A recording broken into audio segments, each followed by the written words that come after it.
Hello, and welcome to the podcast, Use Your Powers for Good. I'm your host, Carolyn Ofer Moselle, and I am so glad that you are here. This is a podcast to inspire leaders, managers, and supervisors to use their powers for good to put more kindness into the world. As leaders, it's important to find ways to reduce our stress, find balance, and create a positive workplace culture by improving the tools in our leadership toolbox. Today's guest is Brianna Durham. She is a certified health coach, personal trainer, and health and wellness habit coach. She is going to talk to us today about ways to redesign our environment to support our goals and habits. Hi, Brianna. Welcome, and we are so glad that you are here. Can Thanks you, for having me. yes.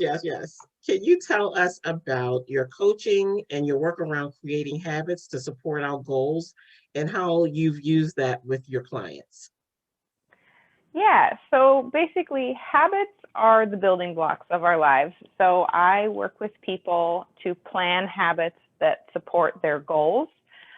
With health coaching, it's a lot involved with like being more active and healthier eating, but you can use the principles for just about anything in the workplace or any other habits you're trying to do. Um, and yeah. Okay. And can you share some ways to create habits as well as undo bad habits? So a lot of it, what I would highly recommend the book Atomic Habits. That's where I got a lot of my big aha moments. And then another book called Change Anything. But basically, with habits, there's certain kind of laws you can say for either creating good habits or breaking bad habits.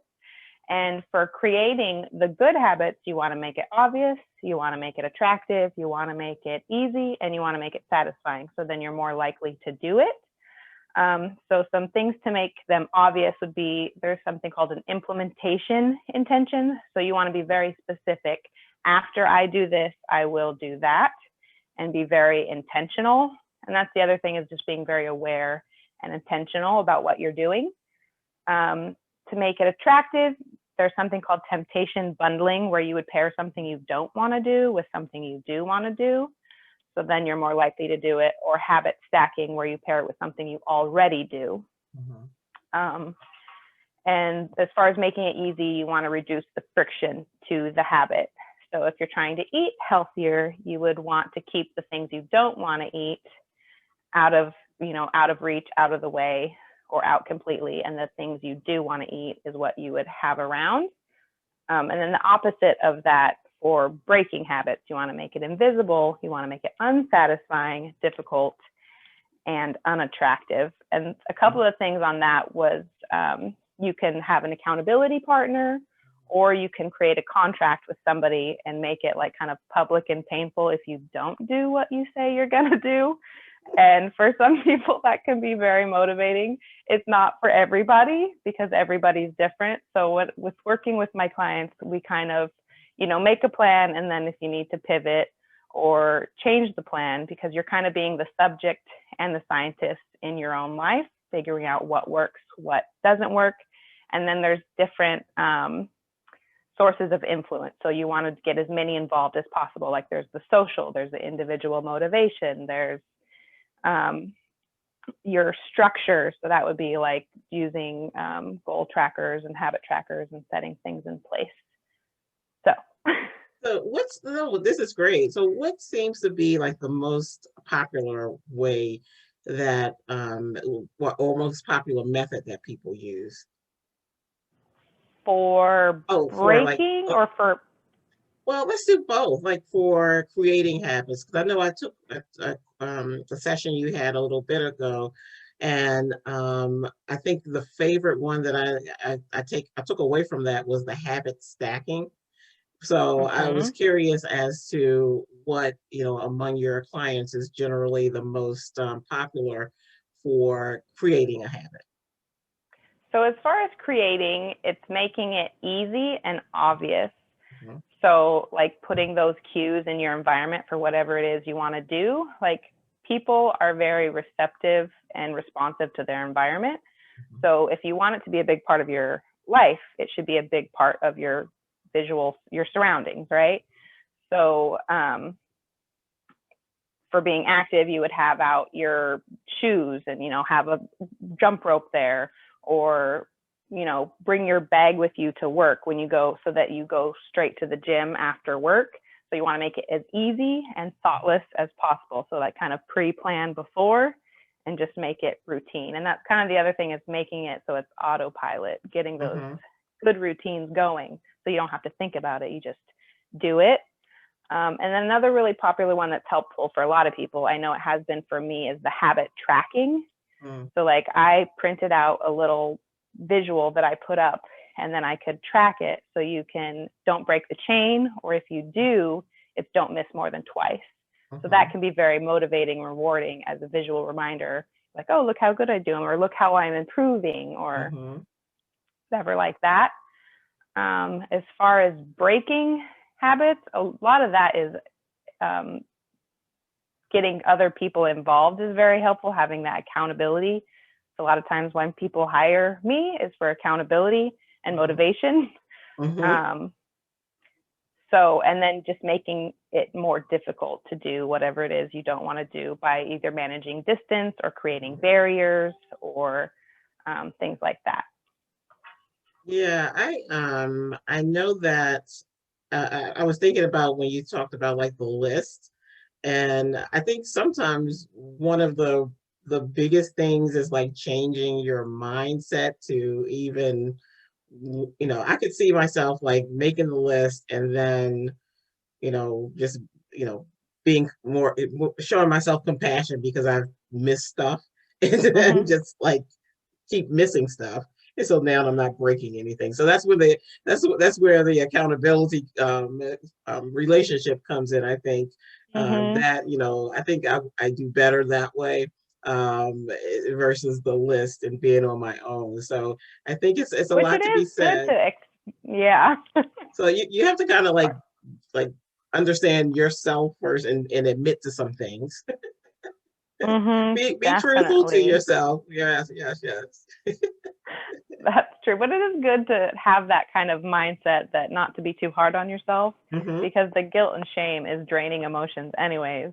But then from there, you would, you need accountability, or you need to reframe some of the things, or like if it's hard for you to get in your exercise, do it first thing, because by the end of the day, you're less and less likely to do it. So as many things as you can set in place, the better off you are. Right. Now I do, like I said, like the habit stacking, and like I find that like listening, because I've developed a morning routine, and I'm happy to say that. And so I have been trying to incorporate the exercise part in it, because I always, I find every excuse about after my morning routine, oh, I got to get, answer my emails, or, especially as building the coaching practice, oh, I got to, there's always something to do. There's always something to do. So I think that what has been helpful, and I just recently started this, so I'm just in with as full transparency, is putting together, like listening to a podcast and being on the bike. So instead of, doing my meditation and prayer, having my tea, hot lemon tea, thanks to Nicole Buena, who I took some classes with, that the hot tea kind of gets your digestion hot water gets your digestion moving. And then, my coffee, and then some meditation and prayer.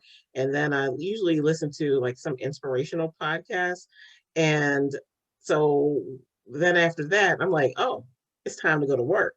So I don't have time to get on the bike, right? So I started to be more mindful about listening to the podcast while on the bike. Yes, chewing gum and walking kind of at the same time. So that's the temptation bundling, actually. So you're doing another one of the techniques, the bundling something you want to do with something you need not to necessarily like as much I don't like saying should do, but yeah, it's Right. good for you, something that's good for you. Right. Yeah. So you're using another one. Okay, good, good, good. But I did learn that, in working with you in that session that you had. So thank you for that, because that's one thing that I always remember, like just kind of putting some things together that I should, like you said, should do, need to do, but don't You get to necessarily. do. Right, right. So, can you share some tips that our listeners can implement today to begin redesigning their environment to support some maybe creating some goals and habits? So I have a lot of examples. So some of them that I can share. So say you want to start reading more, right? So when you Mhm, get up in the morning, you could put your book or your Kindle on your pillow. So then when you come up to bed, you see it. You read before bed. mhm, If you want to start journaling, put your journal by your coffee pot. Or if you want to work out, like I mentioned before, have your clothes laid out, your gear laid out, your shoes mhm, laid out. So you want to have those cues for whatever it is you want to do. If you want to eat more fruit, put a nice clear fruit bowl on your counter. You want it front and center, obvious, visible. You want the best choice, the choice you want to make, to be the most obvious choice. If you want to drink more water, you would have your cup or jug of water always visual, always at hand. Um, if you want to, say, buy less fast food and you're on the go a lot, I mean, people aren't as much now, but you would right. keep healthy snacks in your purse or in your car or something like that. And then, since, I mean, you're more in like the workspace kind of thing. So Mhm, if you're wanting to promote communication, you kind of have like the open door policy, or like a space for them to like put anonymous, feedback or ask for feedback, mhm, things like that, like set up the environment of your workplace for mhm, whatever you want that work culture to be.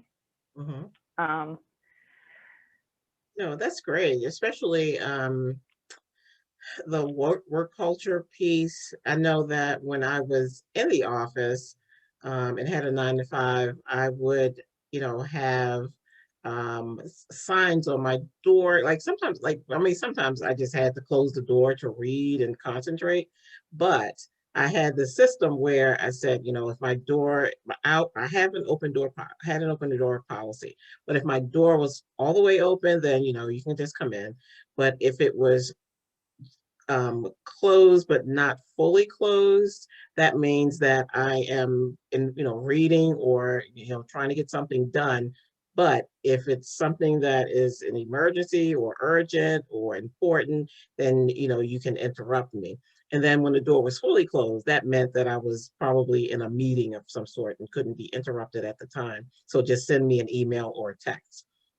So I think that was very helpful in getting my staff, in the habit of just understanding, like, feeling like they still had access to me, but just understanding that sometimes, there were circumstances where I just could not have a conversation at that time. So I think that that's a great workplace way to build a habit. And I think in this virtual environment, I think that, maybe it's having, creating a Zoom session or sort so that people can, get access to you, having some office hours, if you will, going back to like being in school, having some kind of office hours.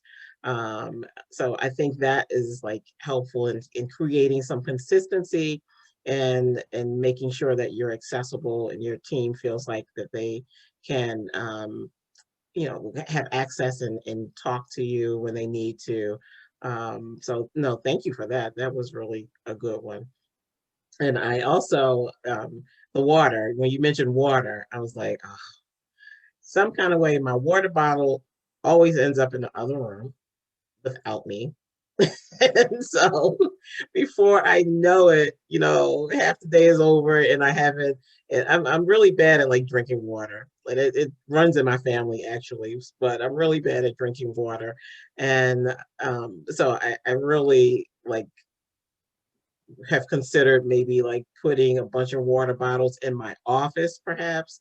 That way I can, I think I'm having a session with you right now. You could stash them all around and they'd be like, oh, water, water, there's water Right, everywhere. right, Maybe I right. should drink some of this. Yes, yes, yes. That's what that's where I am now because I That's a feel great like idea. the water is always in another room. So, I know another thing that always helps me with the water one. I've gotten a lot better with it recently because it is hard to remember sometimes and whatever. But when I get up in the morning, like the very first thing I do before I do my meditation is I drink 2 glasses of water. I have, like 5 minutes of quiet breathing and meditation, sometimes longer depending, but at least 5 minutes.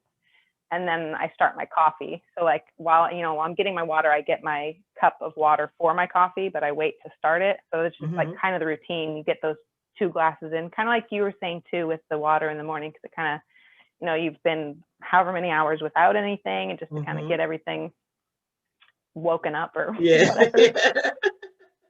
Wake up the internal system. Yeah. Oh, yeah, thank you. Thank you for that. So tell me, Brianna, how do you put more kindness into the world? Um, for me, basically, it's just being helpful where I can. I try and I focus on being kind and compassionate and empathetic, listening, to understand and like see other people's point of view. And I think like the simplest thing is just smiling at people, saying hi when you see Yeah. them. Um, just helpful and being of service, and yeah, compassion. Yeah, you can you should never underestimate the value of a smile. Even if you smile at someone and they don't smile back, I think that they will remember the crazy lady that smiled at them and how that made them feel. If no one Yeah. else smiles at them all day, right? At that one time. Yeah. Right, right. And then, and then in the workplace, if you're the one who's smiling at people all the time, when people, are in maybe a tough spot or anything, they know when they come into the room with you, you're going to be the one smiling. And then, sometimes that can make you feel better about the Mhm. situation. So, yes, I love that. Definitely. I love that. So tell us what you are up to and what you have coming up. So what I'm currently up to, I'm a personal trainer, so I do one-on-one coaching. Um, I used to work at a gym and do some small group, but I haven't Mhm, been doing that lately. I do mhm, some over Zoom one-on-one training, and then health, wellness, and habit coaching. mhm, Coming up, I am working on like a habit workshop, kind of implementing. I kind of have like a 3-step process, mhm, like changing the story about your habit and then kind of working with those laws I talked about, and then the areas of influence, setting it up for all those 6 areas. So I'm working on a workshop, and then kind of a program. mhm, I call it to a brain flip, to flip mhm, your brain mhm, basically. And that is just with using intentional movement, balanced mhm. nutrition, and the mindset habit piece. So those are things I'm working on, and that is what I currently do. Okay. And so, how can people reach you if they're interested in learning more about what you do or want to work with you? So I started a website. It's like up and running, but it's Mhm, still a work in progress. mhm, It's Whole Entity Health. And mhm, then I am on Instagram, Bree_habit and health coach. mhm. Um, and then on the website, there's a contact me, or they can reach me by email. Um, And what is all your one word. email? It's for the love of fitness, all one word, all lowercase, 27@gmail.com. Okay. Sounds good. All right, Brianna, thank you so very much for joining us today. And, we really appreciate all the tips and insight that you gave us on how to create a habit, break a habit, and to, help us to be better. So thank you so very much. So until next time, be better today than yesterday. Be better tomorrow than today. Bye for now.